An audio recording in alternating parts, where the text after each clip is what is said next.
Bayangkan suatu hari, langit tidak lagi biru, udara menjadi beracun, lautan naik menelan kota-kota yang ada di sebagian dunia, tanah retak, gersang, tak lagi bisa ditanami lagi.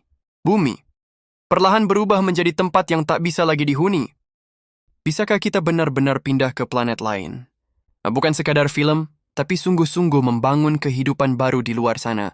Bumi sudah memberi kita segalanya, udara, air, makanan, kehidupan, tapi dalam beberapa dekade terakhir, kita mulai merusaknya. Perubahan iklim ekstrim, kebakaran hutan global, es di kutub mencair lebih cepat dari prediksi. Bencana alam meningkat dan ini bukan kebetulan. Kita tengah menyaksikan konsekuensi dari gaya hidup manusia modern. Jika tak ada perubahan besar, bumi bisa menjadi tempat yang keras bagi generasi berikutnya. Lalu bagaimana jika titik balik itu datang lebih cepat dari yang kita duga? Pertanyaan besar, kemana kita bisa pergi? 1. Mars. Planet merah ini adalah kandidat utama. Atmosfer tipis, suhu ekstrim, tapi setidaknya ada air beku dan hari-hari yang hampir sama panjang dengan di bumi. 2. Titan, bulan Saturnus. Atmosfernya tebal, suhu sangat dingin, tapi memiliki danau metana cair. Ilmuwan percaya Titan bisa dimodifikasi secara ekstrem. 3. Proxima b, eksoplanet. Jaraknya lebih dari 4 tahun cahaya dari bumi, tapi berada di zona layak huni dari bintang induknya. Siapapun yang pergi ke sana, tak akan pernah kembali. Untuk bisa berpindah planet, kita butuh lebih dari sekadar roket. Kita butuh keajaiban teknologi.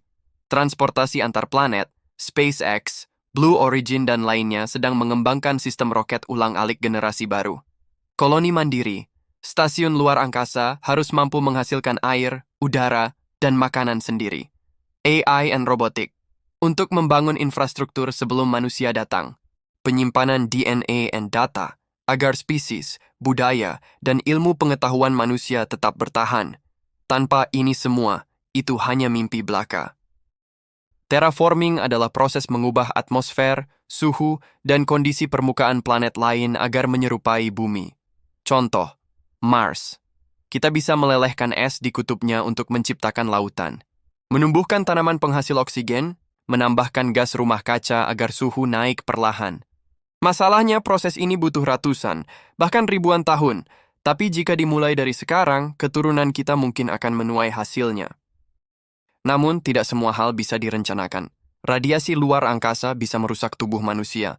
Kesalahan perhitungan bisa menyebabkan koloni gagal. Konflik antar negara bisa terjadi dalam perebutan wilayah luar angkasa. Dan yang paling menakutkan, kita membawa masalah bumi ke dunia baru. Apakah manusia cukup bijak untuk tidak mengulangi kesalahannya? Ilmuwan NASA, ESA, dan banyak lembaga lainnya kini bekerja keras mengejar misi Mars. China dan India juga meluncurkan proyek ambisius untuk meluncurkan astronomi.